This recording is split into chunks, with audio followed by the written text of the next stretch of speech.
ओम नमः शिवाय। श्री शिवाय नमस्तुभ्यम। आप सभी का एक बार फिर से हमारे YouTube चैनल पर हार्दिक स्वागत है। आज रसपान कीजिए सावन मास मातम्य के दूसरे अध्याय का। शौनक जी कहते हैं, हे सूत जी, आपको नमस्कार है। आप धन्य हैं, शिव भक्तों में श्रेष्ठ हैं। आपके महान गुण वर्णन करने योग्य हैं।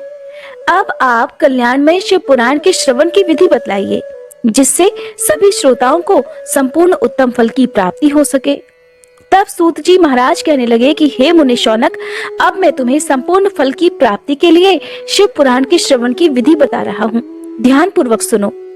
पहले किसी ज्योतिषी को बुलाकर दान मान से संतुष्ट करके अपने सहयोगी लोगों के साथ बैठकर बिना किसी विघ्न बाधा के कथा की समाप्ति होने के उद्देश्य से शुद्ध मुहूर्त का अनुसंधान कराएं और फिर प्रयत्न पूर्वक देश देश में स्थान स्थान पर यह संदेश भेजें कि हमारे यहाँ शिव पुराण की कथा होने वाली है।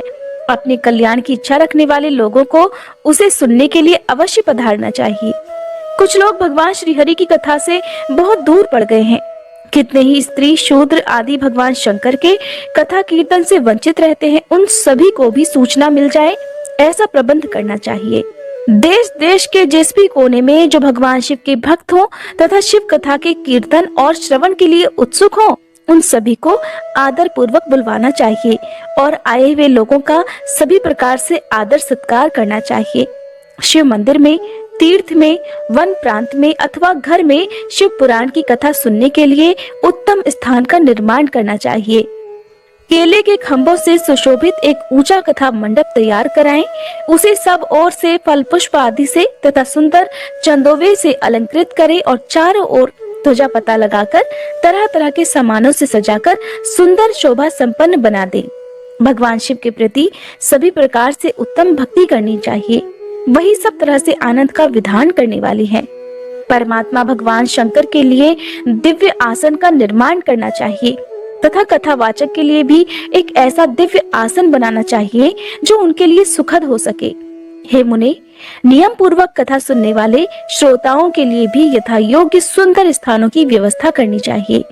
अन्य लोगों के लिए साधारण स्थान ही रखना चाहिए, जिसके मुख से निकली हुई वाणी देहधारियों के लिए कामधेनु के समान अभीष्ट फल देने वाली होती है। उस पुराण वेता विद्वान वक्ता के प्रति तुच्छ बुद्धि कभी नहीं करनी चाहिए।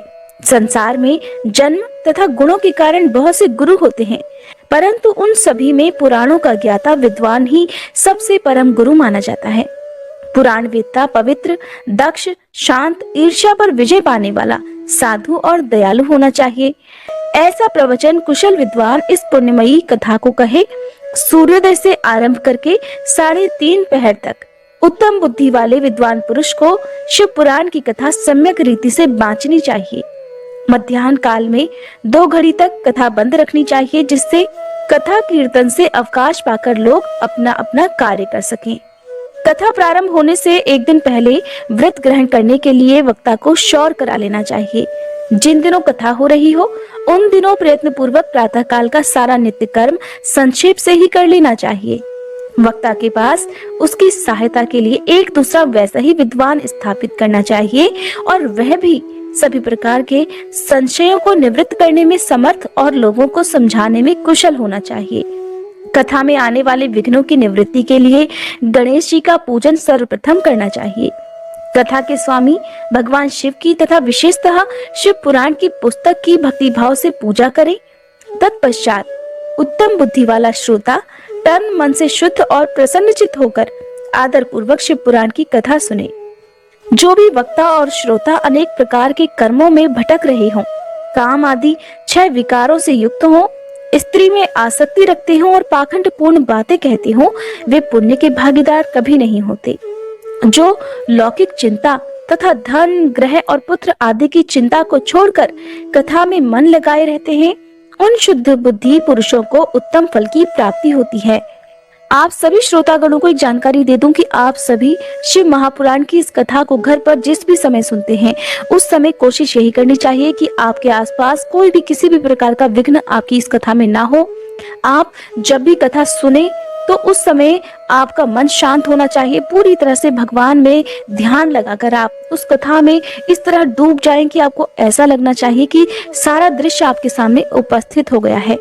उसे ही कहते हैं कि आप पूरी तरह से तन्मय होकर कथा सुन रहे हैं। और रही बात, जिस तरह से अभी इस कथा में बताया गया है कि आपको अपने आसपास कथा प्रारंभ करने से पहले सूचना दे देनी चाहिए कि आपके घर पर शिव महापुराण की कथा होने वाली है। तो ऐसा आपको तभी करना है जब आपके घर पर खुद आपने शिव महापुराण की कथा का पाठ रखवाया हो। जब आप मोबाइल के द्वारा इन कथाओं को सुनते हैं तब आपके लिए ऐसा करना बिल्कुल भी जरूरी नहीं है। लेकिन हाँ, अगर आप हो सके तो इन कथाओं को मोबाइल पर, चाहे वो किसी भी माध्यम से हो, चाहे वो फेसबुक हो, व्हाट्सएप हो, स्टेटस हो, उसके माध्यम से आप इन कथाओं को दूसरे लोगों तक भेज सकते हैं। लेकिन इन कथाओं का संदेश आपको उन्हीं लोगों तक भेजना है जो कि भगवान में विश्वास रखते हो, जो कि सच्चे मन से शिव महापुराण की कथाएं सुनना चाहते हो। ऐसा ना हो कि आपने ऐसे लोगों को ये वीडियो शेयर कर दी जो उसमें बिल्कुल भी इंटरेस्ट ना रखते हो या उनका भगवान में विश्वास ही ना हो। कहते हैं आप जिस भी कथा को सुनते हैं या पढ़ते हैं, यदि आप उसका प्रसार करते हैं तो उसका कई गुना पुण्य भी आपको प्राप्त होता है। यही कारण है कि जब भी हमारे घर में चाहे शिव महापुराण की कथा का पाठ हो, सत्यनारायण भगवान की कथा हो, तो हम अपने आसपास के या अपने रिश्तेदारों को सूचित कर देते हैं कि आज हमारे घर पर ये कथा प्रारंभ होने वाली है, आप सभी समय से आकर कथा का रसपान कर सकते हैं। अब क्योंकि जमाना बदल रहा है, डिजिटल जमाना हो चुका है, तो लोग मोबाइल पर ही इन कथाओं का नियमित रूप से श्रवण कर लेते हैं। ऐसे में हो सके तो आप चाहे वो मेरे चैनल पर वीडियोस देखते हैं या किसी और के चैनल पर देखते हैं, जो भी वीडियो आपको पसंद आती है उसको ज्यादा से ज्यादा लोगों तक आप शेयर कर दिया करें। यहाँ पर श्री सूत जी महाराज बहुत ही आवश्यक नियम बता रहे हैं जो कि श्रोताओं के लिए सबसे जरूरी होता है। जो लौकिक चिंता और धन, गृह, पुत्र आदि की चिंता को छोड़कर कथा में मन लगाए रहते हैं, उन शुद्ध बुद्धि पुरुषों को और उन शुद्ध बुद्धि भक्तों को उत्तम फल की प्राप्ति होती है। जो श्रोता श्रद्धा और भक्ति से युक्त होते हैं, दूसरे कर्मों में मन नहीं लगाते, यानी कि कथा सुनते समय उनका सारा ध्यान केवल कथा में ही रहता है, और जो भक्त मौन, पवित्र और उद्वेग शून्य होते हैं, वे ही पुण्य के भागीदार होते हैं। कहते हैं कि जब भी आप किसी भी भगवान की कथा सुनते हैं तब आपको अपनी आंखें बंद कर मन की आंखों से सारे दृश्य को देखना चाहिए। सूत जी कहने लगे, हे शौनक जी, आप शिव पुराण सुनने का व्रत लेने वाले पुरुषों के लिए जो नियम बताए गए हैं उन्हें भी भक्ति पूर्वक सुनो। नियम पूर्वक इस श्रेष्ठ कथा को सुनने से बिना किसी विघ्न बाधा के उत्तम फल की प्राप्ति होती है। जो लोग दीक्षा से रहित हैं, उनका कथा श्रवण में अधिकार नहीं है। अतः हे मुने, कथा सुनने की इच्छा वाले सभी लोगों को पहले वक्ता से दीक्षा ग्रहण कर लेनी चाहिए। जो लोग नियम से कथा सुने उन्हें ब्रह्मचर्य से रहना चाहिए, धरती पर सोना चाहिए, पत्तलों में खाना और प्रतिदिन कथा समाप्त होने पर ही अन्न ग्रहण करना चाहिए।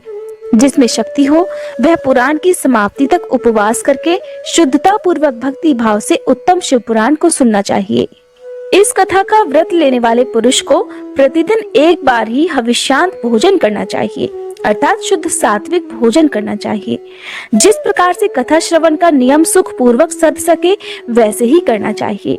गरिष्ठ अन्न, दाल, जला हुआ अन्न, सेम, मसूर, भाव दूषित तथा बासी अन्न को खाकर कथाव्रती पुरुष कभी भी कथा को ना सुने।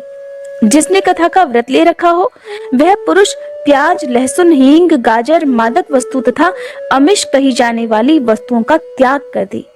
कथा का व्रत लेने वाला पुरुष या भक्त काम, क्रोध आदि 6 विकारों को, ब्राह्मणों की निंदा को तथा पतिव्रता और साधु संतों की निंदा को भी त्याग दे। कथाव्रती भक्त प्रतिदिन सत्य, शौच, दया, मौन, सरलता, विनय तथा हार्दिक उदारता, इन सद्गुणों को सदा अपनाए रहे। श्रोता निष्काम हो या सकाम, वह नियम पूर्वक कथा सुने। सकाम पुरुष अपनी अभीष्ट कामना को प्राप्त करता है और निष्काम पुरुष मोक्ष पा लेता है।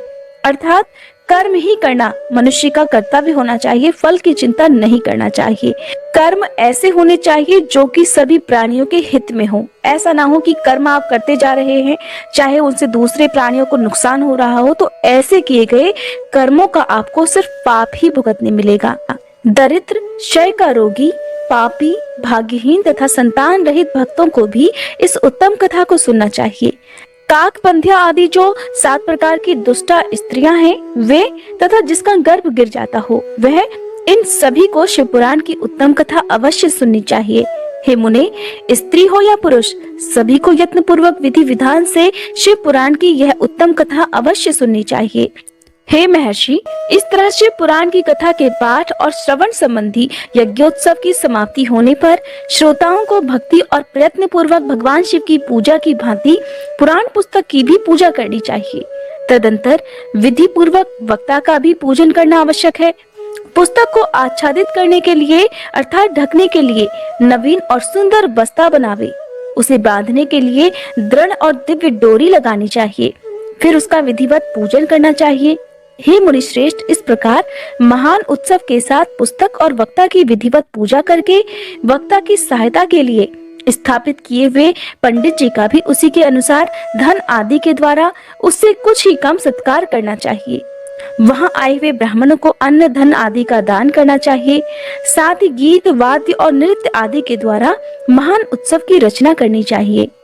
हे शौनक जी, यदि श्रोता विरक्त हो तो उसके लिए कथा समाप्ति के दिन विशेष रूप से उस गीता का पाठ करना चाहिए जिसे श्री रामचंद्र जी के प्रति भगवान शिव ने कहा था। यदि श्रोता गृहस्थ हो तो उस बुद्धिमान को उस श्रवण कर्म की शांति के लिए शुद्ध हविष्य के द्वारा होम करना चाहिए। हे मुने, रुद्र संहिता के प्रत्येक श्लोक द्वारा होम करना उचित होता है अथवा गायत्री मंत्र से ही होम करना चाहिए, क्योंकि वास्तव में यह पुराण गायत्री मय ही है। अथवा इन सब के अतिरिक्त शिव पंचाक्षर मूल मंत्र से हवन करना उचित है। होम करने की शक्ति न हो तो विद्वान पुरुष यथाशक्ति हवनीय हविष्य का ब्राह्मण को दान करे। घर में किसी भी प्रकार के दोष की शांति के लिए भक्ति पूर्वक शिव सहस्त्र नाम का पाठ अथवा श्रवण करना चाहिए। इससे सब कुछ सफल हो जाता है, इसमें कोई संशय नहीं, क्योंकि तीनों लोकों में उससे बढ़कर कोई वस्तु नहीं है। कथा श्रवण संबंधी व्रत की पूर्णता की सिद्धि के लिए 11 ब्राह्मणों को मधु मिश्रित खीर का भोजन कराना चाहिए और उन्हें दक्षिणा देनी चाहिए। हे मुने, यदि शक्ति हो तो 3 तोले सोने का एक सुंदर सिंहासन बनवाएं और उस पर उत्तम अक्षरों में लिखी अथवा लिखवाई गई शिव पुराण की पोथी विधि पूर्वक स्थापित करनी चाहिए। तत्पश्चात पुरुष को उसकी आवाहन आदि विविध उपचारों से पूजा करके दक्षिणा चढ़ानी चाहिए। फिर जितेंद्रीय आचार्य का वस्त्र आभूषण और गंध आदि से पूजन करके दक्षिणा सहित वह पुस्तक उन्हें समर्पित कर देनी चाहिए। उत्तम बुद्धि वाला श्रोता इस प्रकार भगवान शिव के संतोष के लिए पुस्तक का दान करे। हे शौनक जी, इस पुराण के दान के प्रभाव से भगवान शिव का अनुग्रह पाकर पुरुष भवबंधन से मुक्त हो जाता है।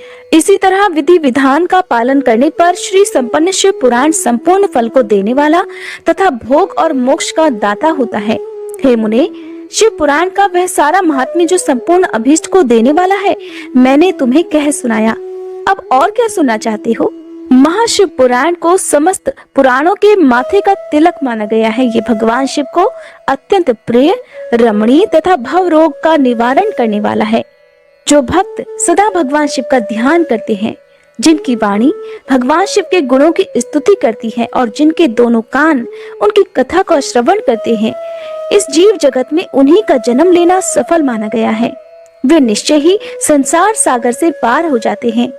भिन्न भिन्न प्रकार के समस्त गुण जिनके सच्चिदानंदमय स्वरूप का कभी स्पर्श नहीं करते, जो अपनी महिमा जगत के बाहर और भीतर भासमान है तथा जो मन के बाहर और भीतर वाणी और मनोवृत्ति रूप में प्रकाशित होते हैं, उन अनंत आनंद घन रूप परम शिव की मैं शरण लेता हूँ, जो आदि और अंत में तथा मध्य में भी नित्य मंगलमय है, जिनकी समानता अथवा तुलना कहीं भी कुछ नहीं है, जो आत्मा के स्वरूप को प्रकाशित करने वाले देवता हैं, जिनके 5 मुख हैं और जो खेल ही खेल में अनायास जगत की रचना, पालन और संहार तथा अनुग्रह और तिरोभाव रूप 5 प्रबल कर्म करते रहते हैं।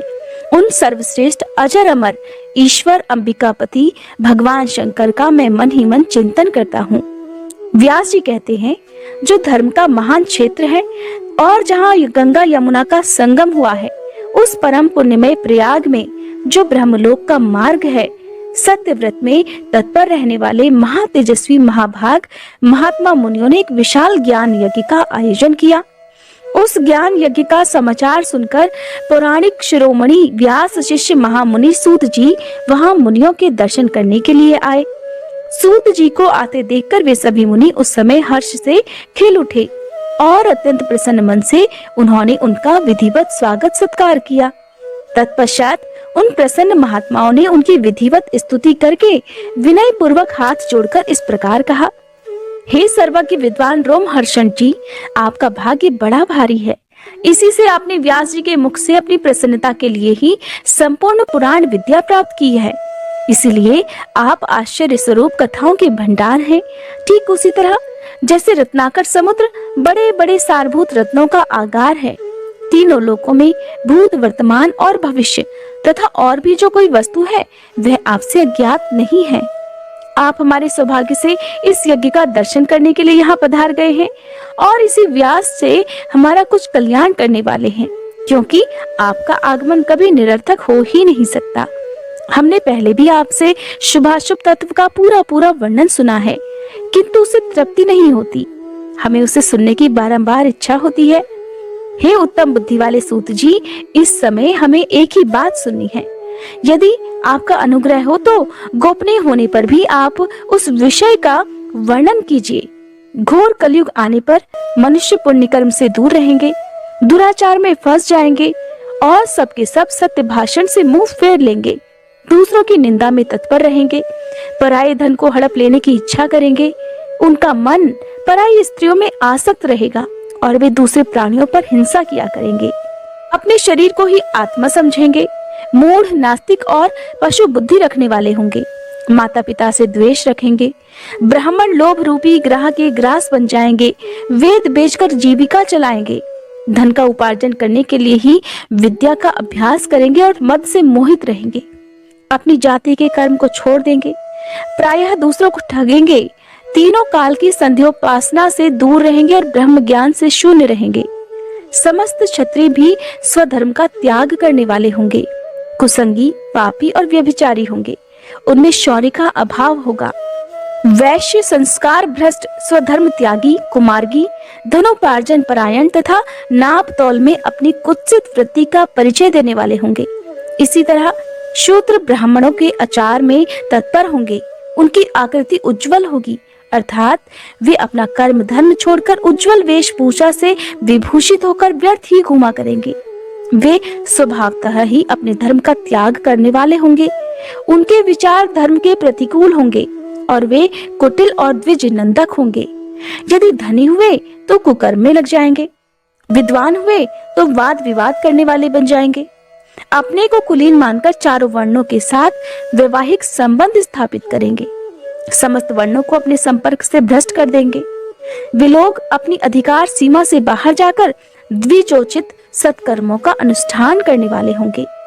कलयुग की स्त्रियां प्रायः सदाचार से भ्रष्ट और पति का अपमान करने वाली होंगी, सास ससुर से द्रोह करेंगी, किसी से भय नहीं मानेंगी, मलिन भोजन करेंगी, कुत्सित हाव भाव में तत्पर रहेंगी, उनका शील स्वभाव बहुत बुरा होगा और वे अपने पति की सेवा से सदा ही विमुख रहेंगी। हे सूत जी, इस प्रकार जिनकी बुद्धि नष्ट हो गई है, जिन्होंने अपने धर्म का त्याग कर दिया है, ऐसे लोगों को इस लोक और परलोक में उत्तम गति कैसे प्राप्त हो सकेगी?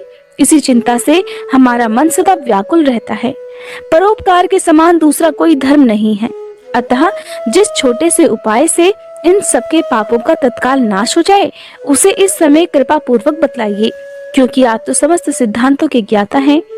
व्यास जी कहते हैं, उन भावितात्मा मुनियों की ये बात सुनकर सूत जी मन ही मन भगवान शंकर का स्मरण करके उनसे इस प्रकार बोले। सूत जी कहते हैं, हे साधु महात्माओं, आपने बहुत अच्छी बात पूछी है। आपका यह प्रश्न तीनों लोगों का हित करने वाला है। मैं गुरुदेव व्यास जी का स्मरण करके आप लोगों के स्नेहवश इस विषय का वर्णन करूंगा। आप सभी आदर पूर्वक सुनिए। सबसे उत्तम जो शिव पुराण है वह वेदांत का सार सर्वस्व है तथा वक्ता और श्रोता का समस्त पाप राशियों से उद्धार करने वाला है।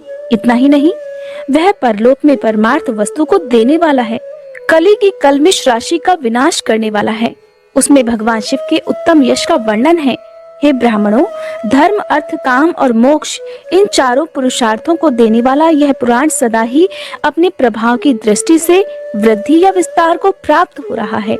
हे विप्रवरों, उस सर्वोत्तम शिव पुराण के अध्ययन मात्र से ही वे कलयुग के पापासक्त जीव श्रेष्ठतम गति को प्राप्त हो जाएंगे।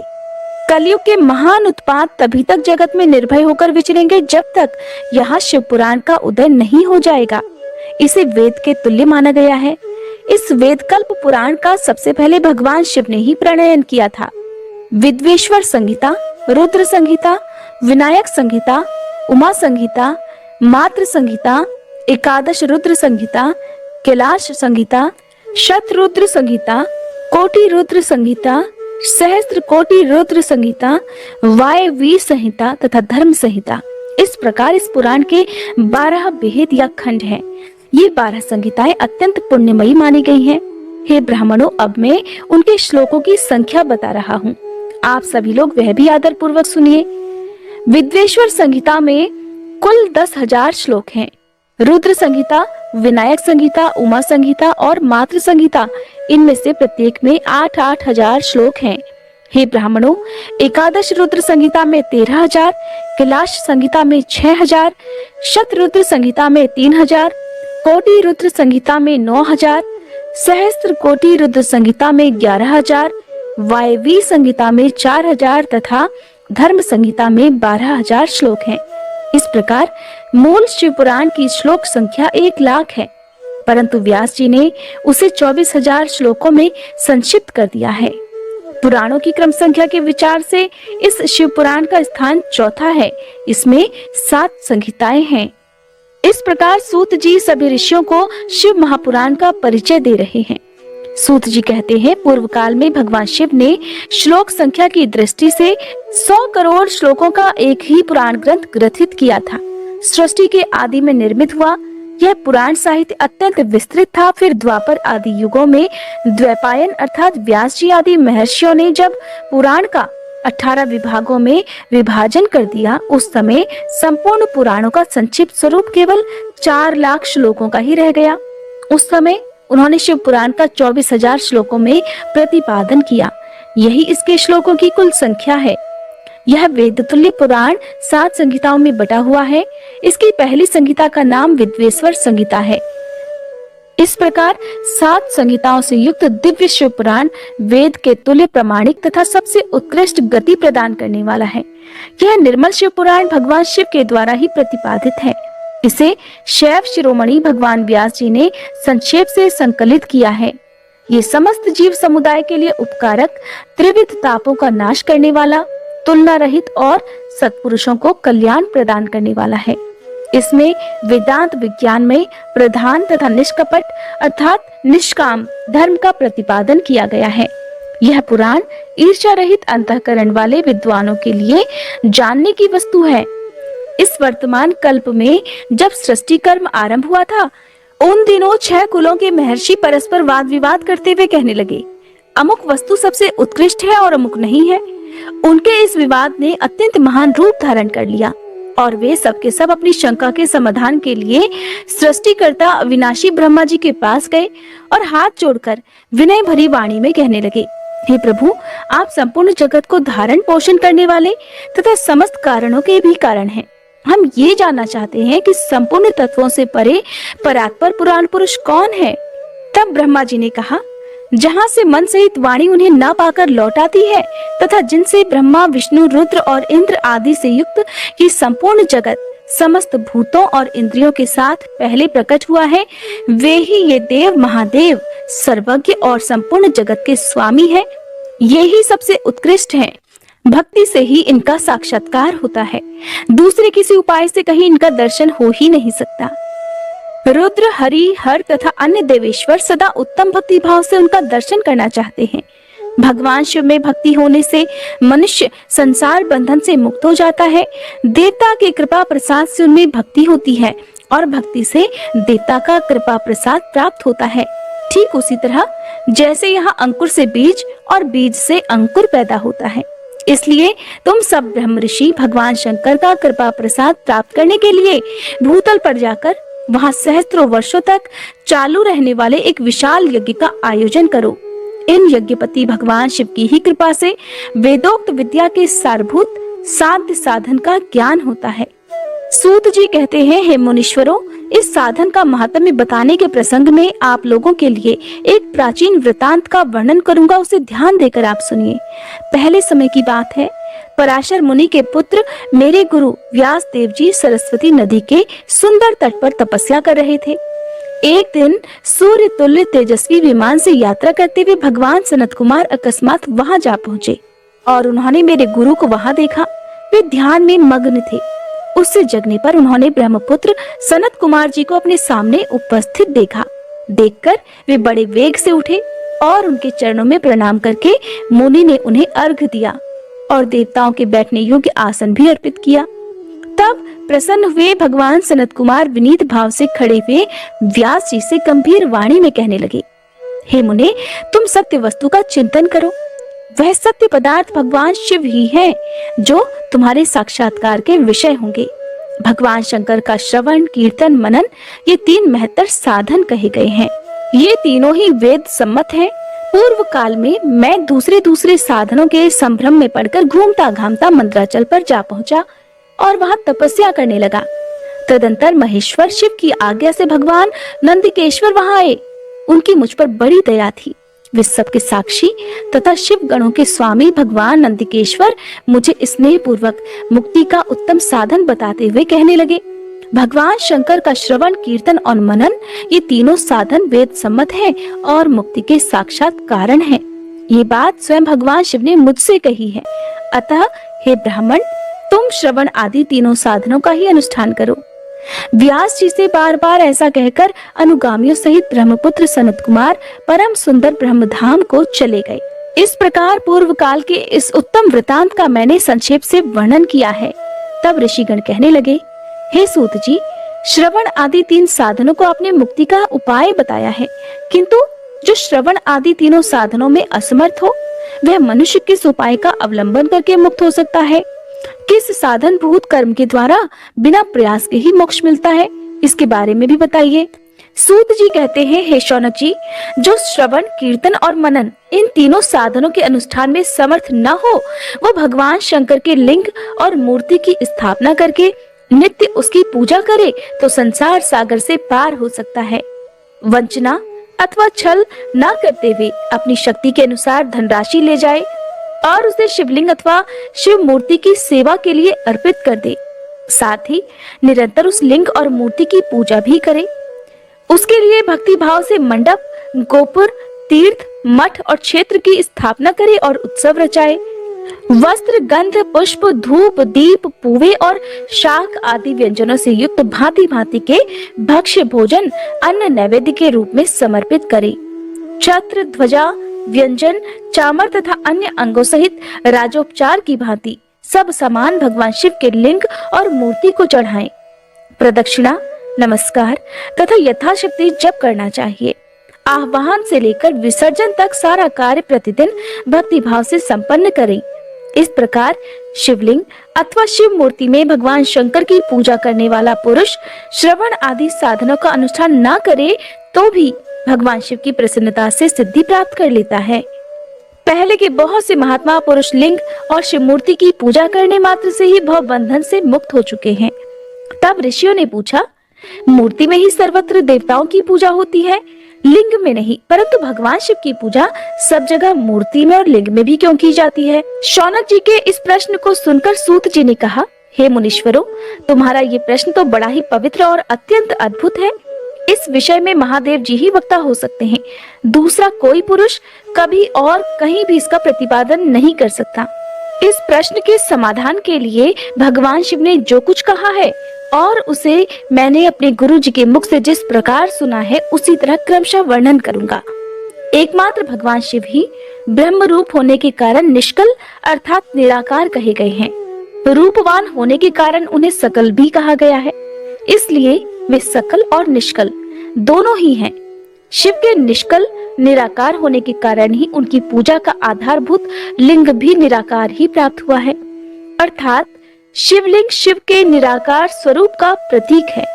इसी तरह शिव के सकल या साकार होने के कारण उनकी पूजा का आधारभूत विग्रह साकार प्राप्त होता है, अर्थात शिव का साकार विग्रह उनके साकार स्वरूप का प्रतीक होता है।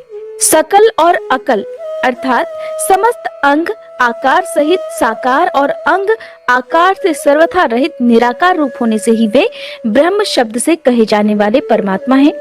और यही कारण है कि सब लोग लिंग जो कि निराकार माना जाता है और मूर्ति जिसे साकार कहते हैं, दोनों में ही सदा भगवान शिव की पूजा करते हैं।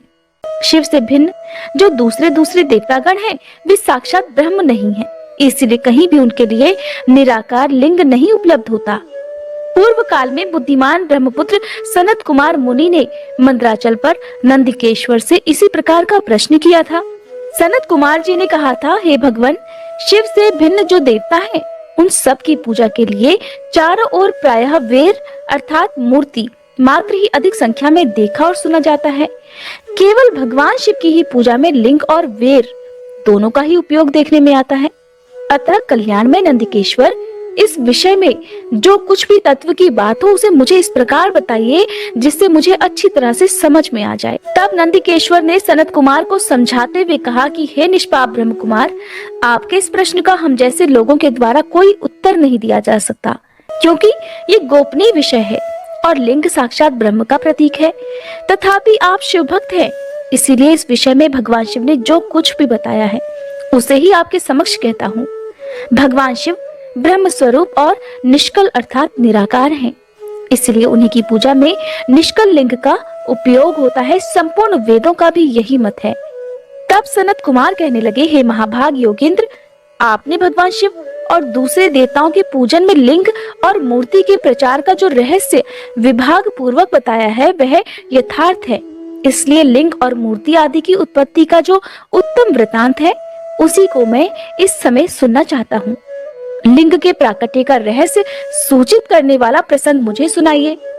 इसके उत्तर में नंदिकेश्वर ने भगवान महादेव के निष्कल स्वरूप लिंग के आविर्भाव का प्रसंग सुनाना प्रारंभ किया। उन्होंने ब्रह्मा तथा विष्णु के विवाद, देवताओं की व्याकुलता और चिंता, देवताओं का दिव्य कैलाश शिखर पर गमन, उनके द्वारा चंद्रशेखर महादेव का स्तवन, देवताओं से प्रेरित हुए महादेव जी का ब्रह्मा और विष्णु के विवाद स्थल में आगमन और दोनों के बीच में निष्कल आदि अंत रहित भीषण अग्निस्तंभ के रूप में उनका आविर्भाव आदि प्रसंगों की कथा कही। इसके पश्चात श्री ब्रह्मा और विष्णु दोनों के द्वारा उस ज्योतिर्मय स्तंभ की ऊंचाई और गहराई का थाह लेने का प्रयास और केतकी पुष्प के शाप वरदान आदि के प्रसंग भी सुनाए। नंदिकेश्वर कहने लगे, तदंतर वे दोनों ब्रह्मा और विष्णु भगवान शंकर को प्रणाम करके दोनों हाथ जोड़कर उनके दाएं बाएं भाग में चुपचाप खड़े हो गए। फिर उन्होंने वहां साक्षात प्रकट पूजनीय महादेव जी को श्रेष्ठ आसन पर स्थापित करके पवित्र पुरुष वस्तुओं द्वारा उनका पूजन किया। दीर्घ काल तक अविकृत भाव से सुस्थिर रहने वाली वस्तुओं को पुरुष वस्तु कहते हैं और अल्प काल तक ही टिकने वाली क्षणभंगुर वस्तुएं प्राकृत वस्तुएं कहलाती हैं। इस तरह वस्तु के ये दो भेद जानने चाहिए, अर्थात किन किन पुरुष वस्तुओं से उन्होंने भगवान शिव का पूजन किया ये बताया जाता है। हार, नुपुर, केयूर, किरीट, मणिमय कुंडल, यज्ञोपवीत, उत्तरी वस्त्र, पुष्पमाला, रेशमी वस्त्र, हार, मुद्रिका, पुष्प, तांबूल, कपूर, चंदन और अगरू का अनुलेप, धूप, दीप, श्वेत छत्र, व्यंजन, ध्वजा, चंवर तथा अन्यान्य दिव्य उपहारों द्वारा जिनका वैभव वाणी और मन की पहुंच से परे था, जो केवल पशुपति अर्थात परमात्मा के ही योग्य थे और जिन्हें पशु कदापि नहीं पा सकते थे, उन दोनों ने अपने स्वामी महेश्वर का पूजन किया। सबसे पहले वहां ब्रह्मा जी और विष्णु जी ने भगवान शंकर की पूजा की। इससे प्रसन्न होकर भक्ति पूर्वक भगवान शिव ने वहां नम्र भाव से खड़े हुए उन दोनों देवताओं से मुस्कुराकर कहा। महेश्वर कहने लगे, हे पुत्रों, आज का दिन एक महान दिन है। इसमें तुम्हारे द्वारा जो आज मेरी पूजा हुई है, इससे मैं तुम लोगों पर बहुत प्रसन्न हूँ। इस कारण ये दिन परम पवित्र और महान से महान होगा। आज की यह तिथि शिवरात्रि के नाम से विख्यात होकर मेरे लिए परम प्रिय होगी। इस समय में जो मेरे लिंग अर्थात निष्कल अंग आकृति से रहित निराकार स्वरूप के प्रतीक वेर अर्थात सकल साकार रूप के प्रतीक विग्रह अर्थात मूर्ति की पूजा करेगा, वह पुरुष जगत की सृष्टि और पालन आदि कार्य भी कर सकता है। जो शिवरात्रि को दिन रात निराहार और जितेंद्रिय रहकर अपनी शक्ति के अनुसार निश्चल भाव से मेरी यथोचित पूजा करेगा, उसको मिलने वाले फल का वर्णन भी सुनो। 1 वर्ष तक निरंतर मेरी पूजा करने पर जो फल मिलता है, वह सारा फल केवल शिवरात्रि को ही मेरा पूजन करने से मनुष्य तत्काल प्राप्त कर लेता है। जैसे पूर्ण चंद्रमा का उदय समुद्र की वृद्धि का अवसर है, ठीक उसी प्रकार ये शिवरात्रि तिथि मेरे धर्म की वृद्धि का समय है। इस तिथि में मेरी स्थापना आदि का मंगलमय उत्सव होना चाहिए। पहले जब मैं ज्योतिर्मय स्तंभ रूप से प्रकट हुआ था, वह समय मार्गशीर्ष मास में आद्रा नक्षत्र से युक्त पूर्णमासी या प्रतिपदा है। जो पुरुष मार्गशीर्ष मास में आद्रा नक्षत्र होने पर पार्वती सहित मेरा दर्शन करता है अथवा मेरी मूर्ति या लिंग की ही झांकी करता है, वह मेरे लिए कार्तिकेय से भी अधिक प्रिय है।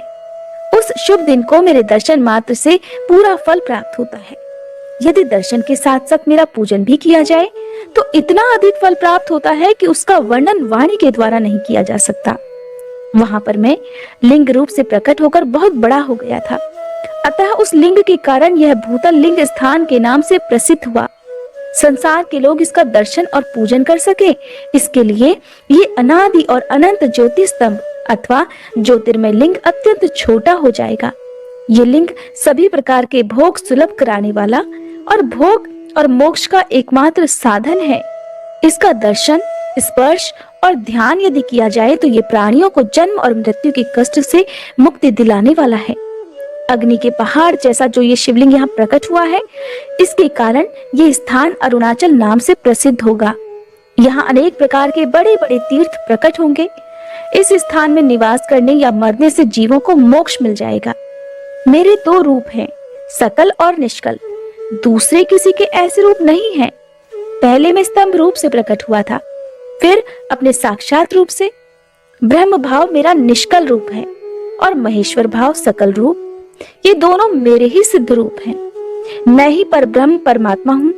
कलायुक्त और अकल मेरे ही स्वरूप हैं। ब्रह्म रूप होने के कारण मैं ईश्वर भी हूँ। जीवों पर अनुग्रह करना आदि मेरे कार्य हैं। हे ब्रह्मा और केशव, मैं सबसे वृहद और जगत की वृद्धि करने वाला होने के कारण ब्रह्म कहलाता हूँ। सर्वत्र समरूप से स्थित और व्यापक होने से मैं ही सबका आत्मा हूँ। सर्ग से लेकर अनुग्रह तक अर्थात आत्मा या ईश्वर से भिन्न जो जगत संबंधी 5 कर्म हैं, वे सदा मेरे ही हैं। मेरे अतिरिक्त दूसरे किसी के नहीं है, क्योंकि मैं ही सबका ईश्वर हूँ। पहले मेरी ब्रह्म रूपता का बोध कराने के लिए निष्कल लिंग प्रकट हुआ था, फिर अज्ञात ईश्वरत्व का साक्षात्कार कराने के निमित्त मैं साक्षात जगदीश्वर ही सकल रूप में तत्काल प्रकट हो गया। अतः मुझ में जो ईशत्व है उसे ही मेरा सकल रूप जानना चाहिए, और जो ये मेरा निष्कल स्तंभ है वह मेरे ब्रह्म स्वरूप का बोध कराने वाला है। ये मेरा ही लिंग है। तुम दोनों प्रतिदिन यहाँ आकर इसका पूजन करो। ये मेरा ही स्वरूप है और मेरे सामीप्य की प्राप्ति कराने वाला है। लिंग और लिंगी में नित्य अभेद होने के कारण मेरे इस लिंग का महान पुरुषों को भी पूजन करना चाहिए। मेरे एक लिंग की स्थापना करने का ये फल बतलाया गया है कि उपासक को मेरी समानता की प्राप्ति हो जाती है। यदि एक के बाद दूसरे शिवलिंग की भी स्थापना कर दी गई, तब तो उपासक को फलस्वरूप मेरे साथ एकत्व अर्थात सायुज्य मोक्ष रूप फल प्राप्त हो जाता है। प्रधानतया शिवलिंग की ही स्थापना करनी चाहिए। मूर्ति की स्थापना उसकी अपेक्षा गौण कर्म है। शिवलिंग के अभाव में सब ओर से मूर्ति युक्त होने पर भी वह स्थान क्षेत्र नहीं कहलाता। तब श्री ब्रह्मा जी और विष्णु जी ने पूछा, हे महादेव, सृष्टि आदि 5 कृत्यों के लक्षण क्या हैं? ये हम दोनों को बतलाइए। तब भगवान शिव कहने लगे, मेरे कर्तव्यों को समझना अत्यंत गहन है, फिर भी मैं कृपा पूर्वक तुम्हें उनके विषय में बता रहा हूँ। हे ब्रह्मा और अच्युत, सृष्टि, पालन, संहार, तिरोभाव और अनुग्रह, ये 5 ही मेरे जगत संबंधी कार्य हैं जो नित्य सिद्ध हैं। संसार की रचना का जो आरंभ है उसी को सर्ग या सृष्टि कहते हैं। मुझसे पालित होकर सृष्टि का सुस्थिर रूप से रहना ही उसकी स्थिति है। उसका विनाश ही संहार है। प्राणों के उत्क्रमण को तिरोभाव कहते हैं। इन सब से छुटकारा मिल जाना ही मेरा अनुग्रह होता है। इस प्रकार ये मेरे 5 कृत्य हैं। सृष्टि आदि जो 4 कृत्य हैं वे संसार का विस्तार करने वाले हैं, और 5वां कृत्य अनुग्रह मोक्ष का हेतु है। वह सदा मुझ में ही अचल भाव से स्थिर रहता है। मेरे भक्तजन इन 5 कृत्यों को 5 भूतों में देखते हैं। सृष्टि भूतल में, स्थिति जल में, संहार अग्नि में, तिरोभाव वायु में और अनुग्रह आकाश में स्थित है।